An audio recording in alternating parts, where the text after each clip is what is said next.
Hi, welcome back to my channel. This is for Chandu మీ క్రియాంటెక్ 0508. So ఈరోజు మీరు తమ్ముళ్ళు చూసారు కదా, మనకైతే తెలంగాణలో డైరెక్ట్ రిక్రూట్మెంట్ ద్వారా అయితే మనకు జీపీఓ పోస్టులను అయితే భర్తీ చేయబోతున్నారు. దానికి సంబంధించినటువంటి నోటిఫికేషన్ అయితే సిద్ధం ఉంది, సర్వీస్ రూల్స్ కూడా విడుదలైనాయి. సో దానికి సంబంధించి ఇప్పుడు ఫుల్ డీటెయిల్స్ అయితే చూద్దాం. మరి నేను ఎక్స్ప్లెయిన్ చేస్తాను అవి ఏంటి, ఏ విధంగా వచ్చినాయి అనేది కూడా. సో తప్పకుండా ఈ వీడియోని అయితే చివరి వరకు చూడండి, మంచి ఆపర్చునిటీ. సో చూద్దాం మరి ఫుల్ డీటెయిల్స్ అయితే. ఇప్పుడు మరి అవి ఏంటి సర్వీస్ రూల్స్ అనేవి పక్కన స్క్రీన్ మీద కూడా చూడొచ్చు, మనకు పేపర్లో వచ్చింది అనేది కూడా. ఇది చూసుకుంటే మనకు డైరెక్ట్ రిక్రూట్మెంట్ ద్వారా అయితే మనకు జీపీఓ పోస్టులను అయితే భర్తీ చేయబోతున్నారు. సో చూడొచ్చు మీకు పక్కన స్క్రీన్ షేర్ లో కూడా. మనకు చూసుకుంటే మనకు ఇదంతా కూడా మనకు కలెక్టర్లకి నియామక క్రమశిక్షణ అధికారాలు ఇవ్వనుండే 2000 జారీ. అదేవిధంగా కొత్తగా చేరే వారికి 3 ఏళ్ల ప్రొబేషన్ బాండ్ రాయాల్సింది తప్పనిసరిగా. కొన్ని ముఖ్యమైన పాయింట్స్ మొత్తంగా చూసుకుంటే మనకు 10,954 అధికార పోస్టులు ఉన్నాయి. సో దానిలో కొన్ని అయితే మనకు ఆల్రెడీ వర్క్ చేస్తున్న వాళ్ళతో అయితే కొన్ని దాదాపు 5,000 చిల్లర దాకా అయితే వాళ్ళతోటి ఫిల్ చేయడం అయితే జరిగింది, మీకు తెలుసు. సో పాత విఆర్ కావచ్చు, విఆర్ఏలో వాళ్ళకున్నటువంటి క్వాలిఫికేషన్ బట్టి వాళ్ళతో అయితే డిపార్ట్మెంటల్ టెస్ట్ ద్వారా అయితే వాళ్ళని అయితే కొన్ని నియామకాలు చేయడం అయితే జరిగింది. ఇందులో దాదాపు మనకు 5,000 పోస్టులు డైరెక్ట్ రిక్రూట్మెంట్ ద్వారా మిగిలిన అయితే భర్తీ చేయబోతున్నారు. సో డీటెయిల్స్ అయితే చూద్దాం. మనకి ఇది ఒక వెలుగు పేపర్ లో వచ్చింది. ఫుల్ డీటెయిల్స్ అయితే చూద్దాం. చూసుకుంటే మనకైతే రాష్ట్రంలో నిరుద్యోగులకు అయితే ప్రభుత్వం తీపి కబురు అందించింది. సో గ్రామ రెవెన్యూ వ్యవస్థలో సమూల మార్పులు చేస్తూ భారీ ఎత్తున ఉద్యోగాల భర్తీకి అయితే గ్రీన్ సిగ్నల్ అయితే ఇచ్చింది. సో అందుకోసమని ఇప్పుడు చెప్పేసి టీజీపీఎస్సీ అయితే న్యూ రిజిస్ట్రేషన్ అండ్ అప్డేట్ అయితే జరుగుతుంది, గుర్తుపెట్టుకోండి, వెరీ ఇంపార్టెంట్ అది.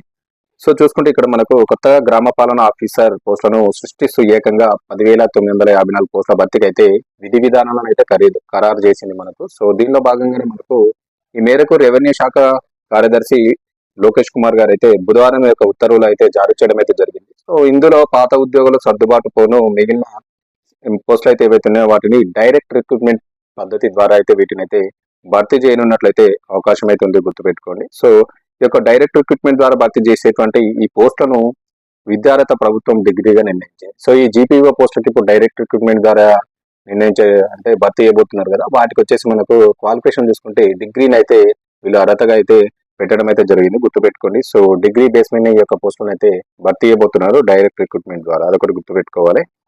సో ఏదైనా గుర్తింపు పొందినటువంటి యూనివర్సిటీ నుంచి డిగ్రీ అర్హత కలిగినటువంటి అభ్యర్థులు ఈ యొక్క పోస్టులకు అయితే పోటీ పోవడానికి అయితే అవకాశం అయితే కల్పించడం అయితే జరిగింది, గుర్తుపెట్టుకోండి. సో అభ్యర్థుల వయసు అయితే మనం చూసుకుంటే దాదాపు 18 నుంచి 34 ఏళ్ళ వరకు అయితే వయసు ఉండాలని చెప్పేసి ఉత్తర్వుల్లో మెన్షన్ చేశారు. మేబీ మరి ఏజ్ పెంచుతారా తెలియదు, కొంచెం అయితే సడలింపు ఉంటుంది ఎస్సీ ఎస్టీ బీసీలకు, మరి అది పోను. ఆల్రెడీ వారు ఇచ్చిన నోటిఫికేషన్ ప్రకారం చూసుకుంటే మనకి ఇక్కడ జీవోలో 18 నుంచి 34 ఏళ్ళ వరకు అయితే మీ ఏజ్ ఉండాలి. ఎక్స్టెన్షన్ ఏమైనా ఉంటే అది వర్తిస్తుంది, ఒకటి గుర్తుపెట్టుకోండి. ఎస్సీ ఎస్టీలకు 5 ఏళ్ళ సడలింపు ఉంటుంది అని ఉత్తర్వులు అయితే జారీ చేయడం అయితే జరిగింది. సో ఎస్సీ ఎస్టీలు ఎవరైతే ఉంటే వాళ్ళకైతే 5 years అయితే మీకు ఎక్స్టెన్షన్ ఉంటుంది, ఒకటి గుర్తుపెట్టుకోండి. అయితే పాత విఆర్ఓలు విఆర్ఏల విషయంలో మాత్రం అర్హతల్లో వెసులుబాటు అయితే కల్పించడం జరిగింది. ఆల్రెడీ ఉన్నటువంటి విఆర్ఓలు అండ్ విఆర్ఎల్ వాళ్ళకైతే కొంచెం వెసులుబాటు అయితే కల్పించారు ఏజ్ విషయంలో. మరి ఇప్పుడు ఈ డైరెక్ట్ రిక్రూట్మెంట్ మరి ఈ యొక్క అభ్యర్థులకు వెసులుబాటు ఇస్తారా లేదా అనేది చూడాలి, మరి ఫుల్ నోటిఫికేషన్ వచ్చేటప్పటికి చూడాలి. సో ఇందులో చూసుకుంటే ఇతర శాఖలో పనిచేస్తున్నటువంటి మాజీ విఆర్ఓలు, జూనియర్ అసిస్టెంట్ క్యాడర్లో ఉన్నటువంటి మాజీ విఆర్ఏలను బదిలీ పద్ధతిలో మనకైతే ఈ పోస్టులోకి అయితే కొందరైతే తీసుకోవడం జరిగింది, మీకు కూడా తెలుసు. సో వీటికి డిగ్రీ లేకపోయినా ఇంటర్మీడియట్ పాస్ అయి ఉండి విఆర్ఓ విఆర్ఏగా 5 ఏళ్ళ అనుభవం ఉంటే సరిపోతుందని ప్రభుత్వం పేర్కొంది. సో ఆల్రెడీ వర్క్ చేస్తున్న వాళ్ళకైతే మనకు వాళ్ళు విఆర్ఓగా కానీ విఆర్ఏ కానీ వర్క్ చేస్తున్న వాళ్ళకు 5 ఏళ్ళు వాళ్ళకు సర్వీస్ ఉంటే వాళ్ళకైతే ఇంటర్మీడియట్ ఉన్న సరిపోతుంది, వాళ్ళనైతే అర్హతగా అయితే తీసుకోవడం అయితే జరిగింది ఈ యొక్క జీపీఓ పోస్ట్. మీకు ఆల్రెడీ అది తెలుసు, గుర్తుపెట్టుకోండి. సో ఇందులో చూసుకుంటే దాదాపు మనకు ఇప్పటికే సుమారు 5,000కు పైగా పోస్టులను అయితే ఈ యొక్క విఆర్ఓ విఆర్ఐల ద్వారా అయితే భర్తీ చేసారు. డిపార్ట్మెంటల్ టెస్ట్ ద్వారా వాళ్ళకి పెట్టి ఉన్నటువంటి ఇంటర్మీడియట్ క్వాలిఫికేషన్స్ తోటి 5 years సర్వీస్ ఉంటే వాళ్ళతోటి ఈ యొక్క 5,000 పోస్టులను అయితే దాదాపు వాళ్ళు భర్తీ చేయడం అయితే జరిగింది, మీరు గుర్తుపెట్టుకోండి. సో ఈ యొక్క ఖాళీలను అయితే వాళ్ళతో మిగిలిన ఖాళీలు ఏవైతే ఉన్నాయో వాటిని డైరెక్ట్ రిక్రూట్మెంట్ పద్ధతిలో అయితే వీళ్ళను భర్తీ చేయబోతున్నారు. సో ఇందులో చూసుకుంటే మరి మెయిన్ గా ఈ యొక్క భర్తీ ప్రక్రియ మొత్తం కూడా మనకు కలెక్టర్లదే బాధ్యత అనమాట. సో వాళ్ళకే అప్పగిస్తున్నారు, మొత్తం రిక్రూట్మెంట్ కూడా చేసే బాధ్యత మొత్తం కలెక్టర్లకే ఇస్తున్నారు. సో ఈ పోస్టుల నియామకం పర్యవేక్షణ బాధ్యతలను ప్రభుత్వం పూర్తిగా జిల్లాలకే అప్పగించింది. సో జిల్లాను ఒక యూనిట్ గా పరిగణించి నియామకాలు చేపట్టాలని చెప్పేసి చెప్తున్నారు. సో కంప్లీట్ గా ఈ యొక్క రిక్రూట్మెంట్ డిస్ట్రిక్ట్ లెవెల్లోనే కలెక్టర్లకు అయితే ఈ బాధ్యతలను అప్పగించడం అయితే జరిగింది. సో వాళ్ళే మొత్తం కంప్లీట్ గా చేస్తారు ఈ యొక్క రిక్రూట్మెంట్ కూడా. వాళ్ళే బాధ్యత వహించి వాళ్ళే కంప్లీట్ చేయడం అయితే జరిగింది. గుర్తుపెట్టుకోండి. ఈ పోస్టులకు సంబంధించి అపాయింటింగ్ అథారిటీ నియామక అధికారిగా ఆయా జిల్లాలలో ఉన్నటువంటి కలెక్టర్లకే ఈ యొక్క అధికారం అయితే కట్టబెట్టడం అయితే జరిగింది. గుర్తుపెట్టుకోండి. సో కంప్లీట్ గా అక్కడ ఉన్నటువంటి డిస్ట్రిక్ట్ లో ఉన్నటువంటి కలెక్టర్లు ఈ యొక్క నియామక ప్రక్రియ అయితే కంప్లీట్ చేస్తారు. అది కూడా గుర్తుపెట్టుకోవాలి.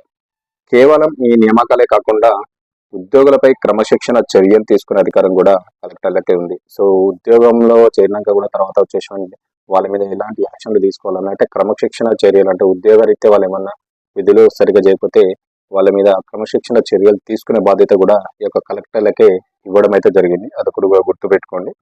సో ఇక్కడ చూసుకుంటే మరొకటి, విధుల్లో చేరిన తర్వాత కూడా ఉద్యోగులు 2 ఏళ్లలోపు నిర్ణీత డిపార్ట్మెంట్ పరీక్షల్లో రెవెన్యూ సర్వీస్, విలేజ్ మాన్యువల్ తదితర అంశాల్లో కంపల్సరీ ఉత్తీర్ణత సాధించాలి. మీరు జాబ్ లో చేరిన తర్వాత కూడా మీరు కంపల్సరీ 2 years లో మీరైతే ఈ యొక్క రెవెన్యూ సర్వే, విలేజ్ మాన్యువల్ సంబంధించినటువంటి డిపార్ట్మెంట్ పరీక్షలు అయితే మీరు కంపల్సరీ క్వాలిఫై అయితే కావాల్సి ఉంటుంది. క్వాలిఫై కాకపోతే మరి తీసేస్తారు. అది కూడా గుర్తుపెట్టుకోండి. ఓకేనా. ఉత్తీర్ణత అయితే సాధించాలి తప్పనిసరి. పాస్ అయితేనే సర్వీస్ లో కొనసాగుతారు, లేదంటే తొలగించే అధికారం కూడా ప్రభుత్వానికి ఉంటుంది.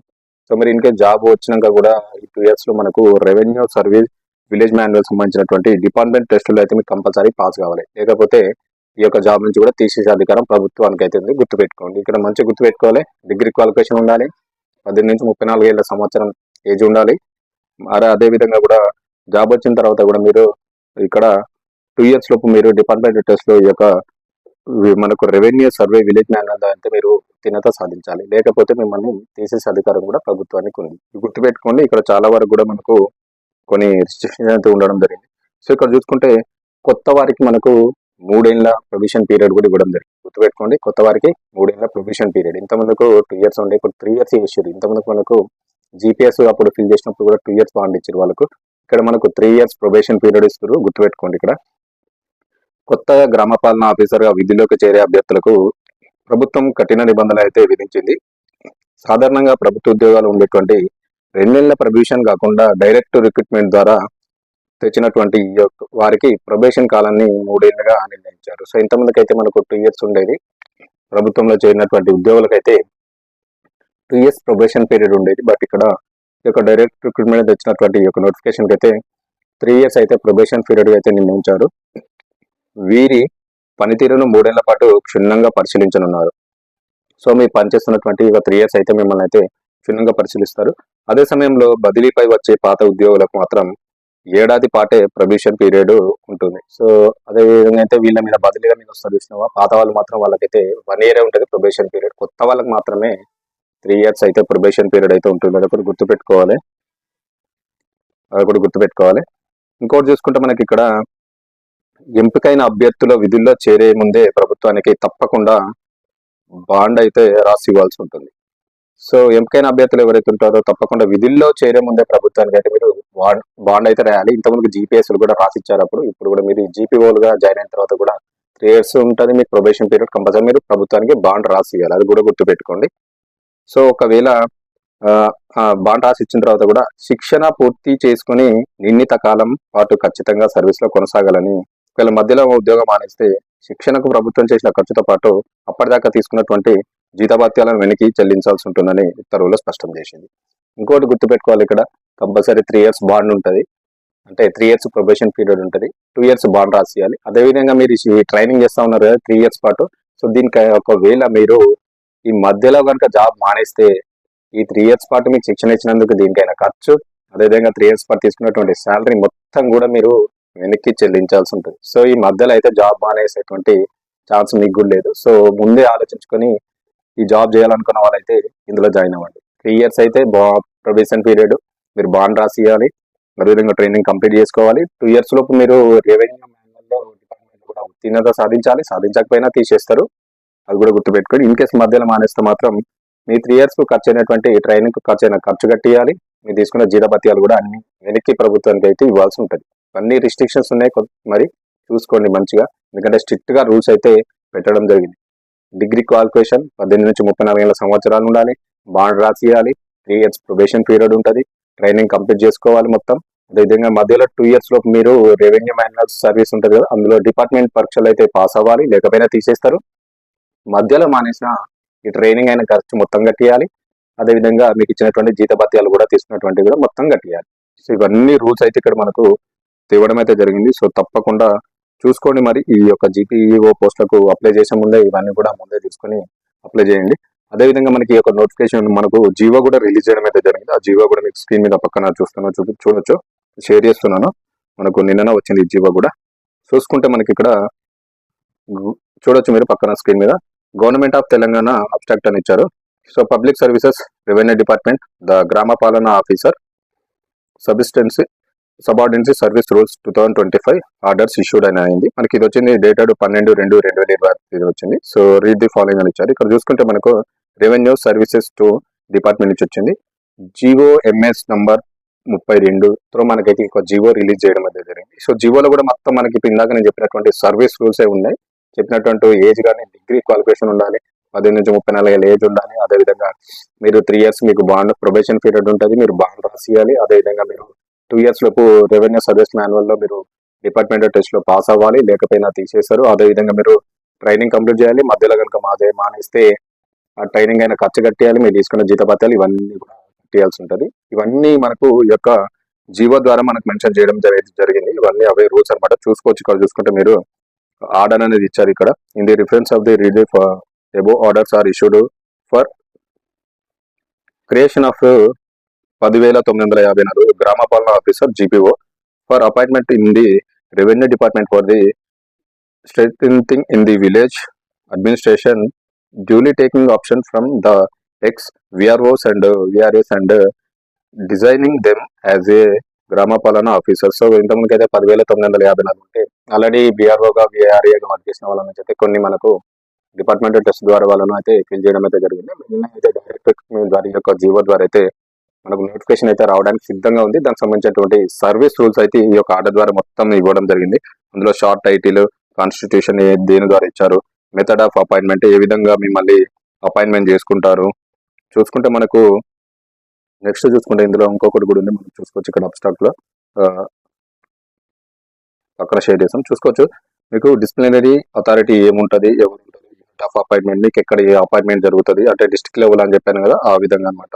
సో ఈ విధంగా మనకైతే ఇవన్నీ ఇవ్వడం జరిగింది. మనకు సంబంధించినటువంటి so by order in the name of the government of Telangana, దీనికి సంబంధించినటువంటి సెక్రటరీ గారు గవర్నమెంట్ లోకేష్ కుమార్ గారు అయితే మనకు ఈ యొక్క జీవోని అయితే విడుదల చేయడం అయితే జరిగింది. సో దీని త్రూ మనకైతే ఈ యొక్క నోటిఫికేషన్ అయితే ఇవ్వడానికి అయితే సిద్ధంగా ఉన్నారు. సో దాదాపు 9,000 అంటే 10,954 ఉంటాయి. అవి అందులో నుంచి 5,000 చిల్లర మనకు ఆల్రెడీ వాళ్ళతో ఫిల్ చేశారు. మిగిలిన 5,000 అయితే మనం వాటిని అయితే డైరెక్ట్ రిక్రూట్మెంట్ ద్వారా వీటిని ఫాలో అంటే ఫిల్ చేయబోతున్నారు. సో ఎవరైతే డిగ్రీ కంప్లీట్ చేస్తున్నారో వాళ్ళకైతే మంచి ఆపర్చునిటీ. అందుకనే చెప్తున్నారు టీజీపీఎస్సీ ఐడి అయితే న్యూగా రిజిస్ట్రేషన్ చేసుకోండి. ఎవరైతే డిగ్రీ కంప్లీట్ చేసిన వాళ్ళు, పీజీ చేస్తున్న వాళ్ళైతే. సో ఎందుకంటే టీజీపీఎస్సీ త్రూ నోటిఫికేషన్ ఇచ్చారనుకోండి, ఈ రిజిస్ట్రేషన్ చేసుకున్న వాళ్ళు ఎవరైనా ఉంటారో వాళ్ళు ఎలిజిబిలిటీ ఉంటారు అప్లికేషన్ చేయడానికి, నాట్ ఎలిజిబుల్ అనమాట. సో తప్పకుండా ప్రతి ఒక్కరు కూడా టీజీపీఎస్సీ రిజిస్ట్రేషన్ అయితే చేసుకోండి. ఇప్పుడు ఈ నోటిఫికేషన్ రావడానికి అయితే సిద్ధంగా ఉంది.